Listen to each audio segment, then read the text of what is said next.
हजरत उस्मान गनी रज़ियल्लाहु ताला अन्हु से रिवायत है कि एक पुराने जमाने का वाक़या अल्लाह के नबी सल्लल्लाहु अलैहि वसल्लम ने बयान किया कि एक बड़ा नेक आदमी था, बहुत इबादत गुजार आदमी था। सुनन नसई की रिवायत है।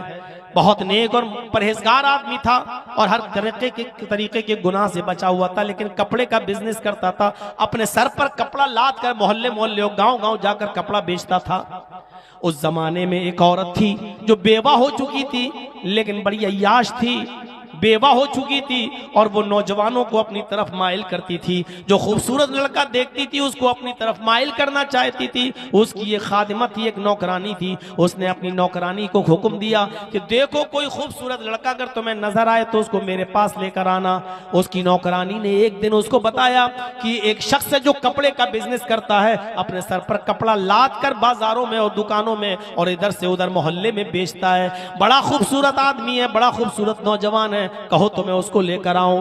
कहा कि ठीक है, उसको लेकर आओ। जैसे ही उस नौकरानी ने उस नौजवान को देखा तो कहने लगी कि मेरी मालिकन है, वो तुम्हें बुलाना चाहती हैं और तुमसे कोई मसला पूछना चाहती हैं। चलो कुरान और हदीस का नहीं, तुम उसको उसके यानी उस मजहब के मुताबिक उसका मसला बता दो। इसने सोचा कि कोई दीन का मामला है, जिस मजहब पर ये लोग अमल करते थे, लिहाजा चलो हम चलते हैं, तुम्हारी मालिकन को कोई मसला है तो बता देते हैं। ये नौकरानी उसको लेकर गई, ये खातिमा उसको लेकर गई। अंदर घुसती है तो दरवाजा बंद हो जाता है। कहती है आइए दूसरे दरवाजे में। उसने दूसरा दरवाजा खोला।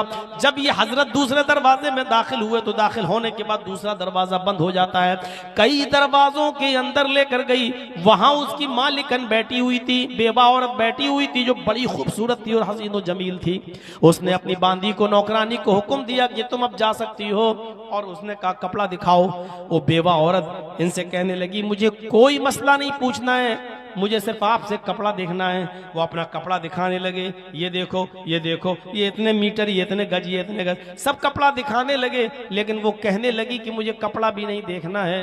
ओ दुनू मिन्नी, तुम मेरे करीब आ जाओ, मैं तुमसे मिलना चाहती हूँ, मुझे तुमसे आज तलज्जुज़ है, यानी लज्जत हासिल करना है। आओ मेरे साथ, आओ जिना करो मेरे साथ, हम बिस्तरी करो। इन्होंने कहा माज़अल्लाह, अल्लाह की पनाह, ये चीज़ हराम है।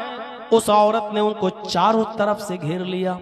कहा कि तुम नहीं जानते, दामन में फंस चुके हो, निकलोगे तो तुम्हारी नेकी पर और तुम्हारी अमानतदारी पर धब्बा लगेगा। ऐसा शोर करूंगी कि मेरे शोर से पूरा मोहल्ला जाग जाएगा।